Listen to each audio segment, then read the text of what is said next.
السلام علیکم ورحمۃ اللہ تعالی وبرکاتہ۔ جامعہ رضویہ منظر اسلام کے آن لائن درس میں آپ کا خیر مقدم ہے۔ آپ کی نگاہوں کے سامنے کتاب شرح العقائد ہے۔ آج ہم خطبے کے بعد مصنف کی عبارت و بعدو سے مصنف کیا کہنا چاہ رہے ہیں، کیا بات بتائی ہے، اس کا خلاصہ بتاتے ہیں، اس کے بعد میں پھر ترجمہ کرتے ہیں۔ آپ اپنی کتاب کو کھولیں،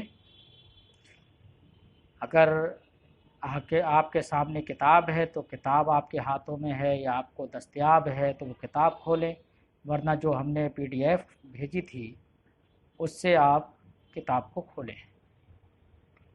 شروع کرتے ہیں۔ بسم اللہ الرحمن الرحیم۔ وبعد، بعد یہ مبنی بر ضم ہے کیونکہ مضاف الیہ محذوف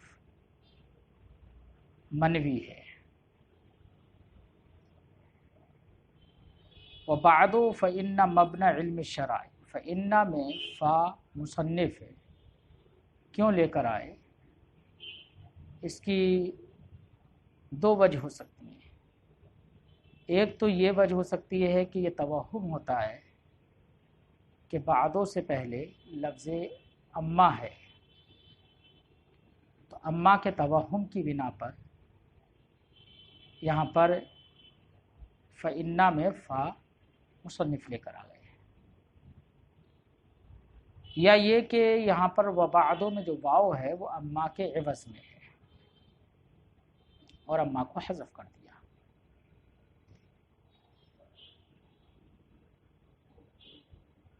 تو یہ دو وجہ ہے کہ یا تو اما کا توہم ہے یا اما کے عوض واو ہے، اس لیے فإن میں فا مصنف لے کر آئے۔ فإن مبنى علم الشرائع والاحکام واساس قواعد عقائد الاسلام هو علم التوحید والصفات الموسوم بالکلام المنجی عن غیاہب الشکوک وظلمات الاوہام۔ صاحب شرح فرماتے ہیں کہ شرائع اور احکام کے علم کا مبنی، عقائد اسلام کے قواعد اور اصول کا مدار اور اساس وہ علم التوحید و صفات ہے، جس کو الکلام کہا جاتا ہے، جو موسوم ہے کلام سے۔ المنجی عن غیاہب الشکوک و ظلمات الاوہام، یہ علم کلام، یہ المنجی یہ کلام کی صفت ہے، یہ علم کلام شکوک و شبہات اور بہم و گمان کی تیرگیوں اور ظلمتوں سے نجات بخشتا ہے۔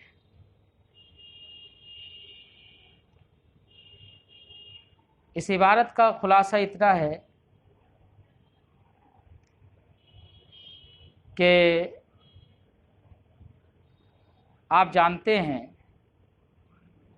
کہ چاہے فقہ ہو یا اصول فقہ ہو، ان تمام کی اساس، ان تمام علوم کا مبنی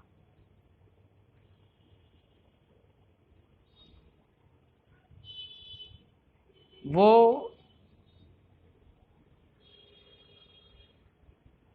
علم کلام ہے، کیونکہ علم کلام میں توحید باری اور صفات باری تعالیٰ سے بحث ہوتی ہے، اور ان تمام مسائل کا تعلق اعتقاد سے ہے، اور عقیدے کی درستگی کے بنا کوئی بھی فرعی عمل، کوئی بھی عبادت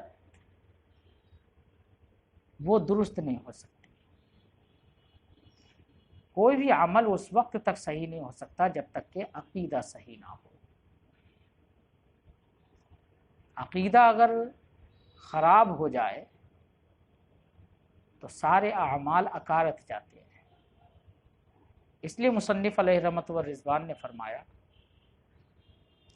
کہ علم توحید تمام کی اساس اور مبنا اور مدار ہے۔ علم کلام کے ذریعے سے، کیونکہ علم کلام میں ایسے دلائل قرآن و حدیث سے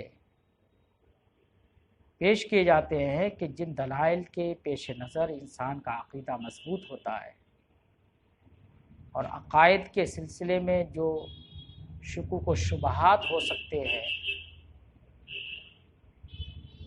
وہم و گمان کی جو ظلمتیں اور تاریکیاں آ سکتی ہیں، ان تاریکیوں سے انسان کو یہ نجات بخشتا ہے۔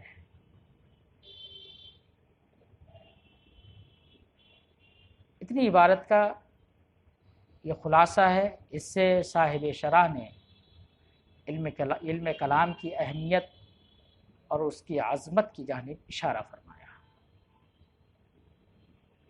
اب ہم چند الفاظ کی توضیح کرتے ہیں۔ مصنف نے فرمایا فَإِنَّ مَبْنَى عِلْمِ الشَّرَائِعِ، مبنا مدار کے معنی میں۔ مبنا وہ چیز ہوتی ہے کسی چیز کے لیے جس پر اس کی بنا ہو، ما یبتنی علیہ غیر، جس پر غیر کی بنا ہو، وہ مبنا اور مدار ہے۔ علم الشرائع، شرائع یہ شریعتن کی جمع ہے۔ شریعتن کا معنی طریقہ ہے، اور دین کا کوئی بھی مسئلہ شریعت کہلاتا ہے۔ احکام یہ حکم کی جمع ہے، اس سے مراد فقہ ہے۔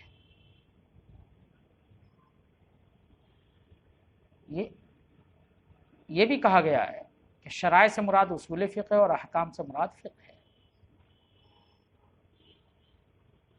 تو معنی ہے کہ اصول فقہ اور فقہ کا جو علم ہے، اس علم کا مبنا وہ اساس قواعد عقائد الاسلام، اور عقائد اسلام کے قواعد قاعدہ کی جمع ہے۔ قاعدہ کا معنی بھی وہی اساس اور جڑ کا ہوتا ہے، اگرچہ قاعدہ اصطلاح میں اسے بھی کہتے ہیں قضیۃ کلیۃ تطبق علی جزئیاتها، اسے بھی کہتے ہیں، لیکن یہاں پر مراد وہی اصل اور مدار ہے۔ فرماتے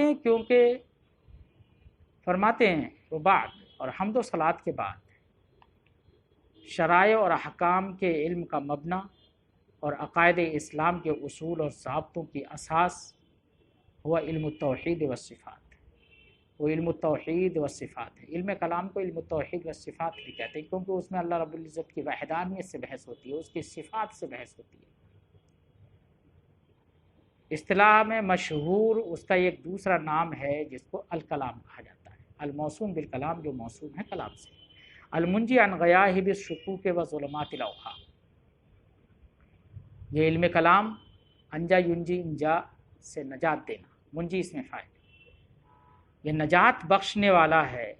ان غیاہب الشکوک، شکوک یہ شک کی جمع ہے، غیاہب یہ غیہب کی جمع ہے۔ غیہب کا معنی ہوتا ہے ظلمت، اور شک دو امروں میں اگر تردد ہو، یاد رہے ایک ہوتا ہے شک، ایک ہوتا ہے وہم، دونوں فرق یہ ہے، شک کہتے ہیں اگر دو امروں میں تردد ہو اور ان میں سے کسی کو بھی ترجیح حاصل نہ ہو، کسی کو ترجیح نہ دے پائے، تو اس تردد کا نام ہے شک۔ اور اگر دو امروں میں تردد ہو اور امر مرجوح کو ترجیح دے دی جائے تو یہ ہوتا ہے وہم۔ مصنف فرماتے ہیں کہ یہ علم کلام نجات بخشتا ہے شکوک و شبہات کی ظلمتوں سے اور وہم و گمان کی تیرگی سے۔ اگلے کی عبارت مصنف کی جو ہے، اس عبارت سے مصنف نے تین باتیں ذکر کی ہیں۔ ایک بات تو یہ کہ جس کتاب کی شرح کرنے جا رہے ہیں مصنف، وہ کتاب کس کی ہے، مصنف کا نام کیا ہے، کیونکہ میں نے آپ کو پہلے دن یہ بتایا تھا کہ مصنف کے جو العقائد جو کتاب متن ہے، اس کتاب یہ متن کے مصنف میں اختلاف ہے۔ تو مصنف نے، صاحب شرح نے یہاں پر مصنف کے نام کی تعیین کی ہے اور وثوق اور اعتماد جتایا ہے اس بات پر کہ یہ متن نجم الملت والدین عمر نصفی کی ہے۔ دوسری بات، مصنف نے اس کتاب کی اہمیت کو بیان کیا ہے کہ یہ اتنی اہم کتاب اور اتنا اہم متن ہے کہ جو مختصر عبارت میں بڑے بڑے فوائد اور عمدہ بے مثال موتیوں پر مشتمل ہے، مسائل کے موتیوں پر مشتمل ہے، کیونکہ اس کے اندر بہت اختصار کے ساتھ دلیلوں کے ساتھ مدلل طریقے سے عقائد اہل سنت و جماعت کو بیان کیا گیا ہے اور عقائد باطلہ کو باطل کیا گیا ہے۔ اور تیسری بات یہ ہے، یہ بتائی ہے اگلی عبارت میں کہ مصنف نے جو متن میں اتنے عمدہ اور بہت بڑے اور بیش قیمت جو موتی رکھے ہیں، جس عبارت سے ان کو ادا کیا ہے، وہ عبارت نہایت صاف ستھرا، نہایت نظم و نسق کے ساتھ ہے، اس میں بے ربطگی نہیں ہے۔ یہ تین باتیں مصنف صاحب شرح نے مصنف کی اس کتاب سے متعلق ذکر کی ہے۔ ترجمہ لگاتے ہیں، وَإِنَّ الْمُخْتَصَرَ الْمُسَمَّى بِالْعَقَائِدِ لِلْإِمَامِ الْحُمَام، اور بے شک مختصر، جس کا نام مختصر اس معنی کرنے کہ بڑی دوسری کتابوں کے بنسبت بہت چھوٹی ہے، اس معنی کا مختصر کہ اس کے اندر بہت سارے مسائل ایجاز اور مختصر عبارت کے ساتھ پیشی کیے ہیں، اس لیے مصنف نے اسے، صاحب شرح نے اسے مختصر کہا۔ ان المختصر المسمى، بے شک یہ مختصر کتاب جس کا نام العقائد ہے، یہ العقائد للامام الحمام، یہ امام الحمام، نمونہ علماء اسلام، نجم الملت والدین عمر نصفی کی ہے۔ اللہ تعالی دارالسلام میں ان کے درجے کو بلند فرمائے۔ اب ان المختصرہ کی خبر ہے یشمل، یہ مختصر رسالہ اپنی عبارت کے اعتبار سے جو مختصر ہے، یہ کتاب یشمل من ھذا الفن، یہ علم العقائد اور فن، علم کلام کا جو فن ہے، اس فن کے علی غرر الفرائد و در الفوائد، یہ کتاب یہاں پر غرر، یہ غرتن کی جمع ہے، غرتن هو البیاض فی جبہۃ الفرس، گھوڑے کی پیشانی میں جو سفیدی ہوتی ہے اسے غرہ کہتے ہیں۔ فرائد فریدہ کی جمع ہے، فریدہ کا معنی ہوتا ہے کسی بھی چیز کا عمدہ حصہ، وہ فریدہ کہلاتا ہے۔ تو معنی ہوگا بڑی عمدہ، روشن، و درر الفوائد، فائدہ کی جمع فوائد، اور درر یہ درتن کی جمع، درتن کا معنی ہوتا ہے موتی۔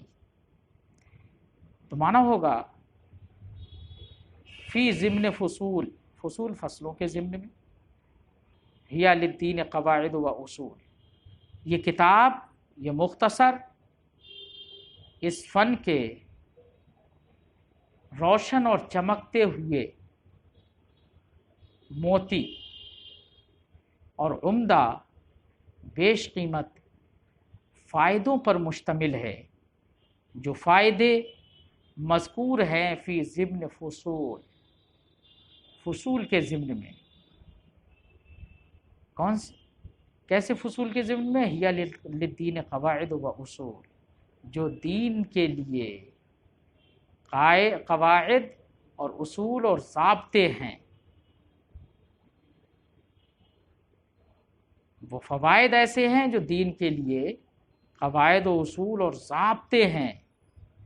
اب اسی کے بعد و اسنا، یہ ضمن پر عطف ہے، فی ضمن فصول و اسناء نصوص.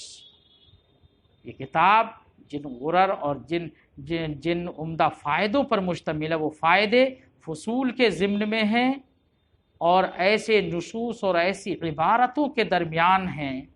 ہی للیقین جواہر و فصوص، کہ وہ نصوص یقین و اعتقاد کے لیے بیش قیمت موتی اور نگینے ہیں. مع غایت من التنقیح، یہ سب باتیں مصنف نے بیان کی ہیں نہایت تنقیح اور تہذیب کے ساتھ. تنقیح و تہذیب کا ایک ہی مطلب ہوتا ہے، دونوں کا مطلب ہے اچھی چیز کو بری چیز سے دور کرنا. یعنی جو عبارت پیش کی ہے اس میں نہایت عمدہ اسلوب پیش کیا ہے، نہایت ربط اور ضبط کے ساتھ اس کو پیش کیا ہے. تو مصنف اس کو کہتے ہیں ما غایت من التنقیح و تہذیب. ان باتوں کو مصنف نے پیش کیا ہے نہایت عمدگی کے ساتھ، نہایت صفائی ستھرائی کے ساتھ، نظم و نسق کے ساتھ، و نہایت من حسن تنظیم و ترتیب، اور نہایت عمدہ ترتیب اور عمدہ تنظیم و ترتیب کے ساتھ اس کو پیش کیا ہے مصنف نے. یہاں تک صاحب شرح نے صاحب کتاب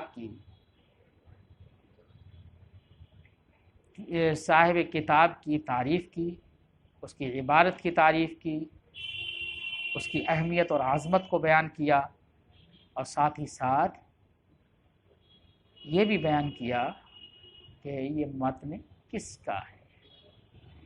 تو یہ 3 باتیں آپ لوگ یاد رکھیں گے. نمبر 1 کہ مصنف بتائے کہ ماتن کون ہیں. دوسری بات اس کتاب کی عظمت اور اہمیت بتائی کہ یہ کتنی اہم کتاب ہے، کہ اس کے اندر کتنے ضروری اور کتنے بیش قیمت موتی رکھے گئے ہیں.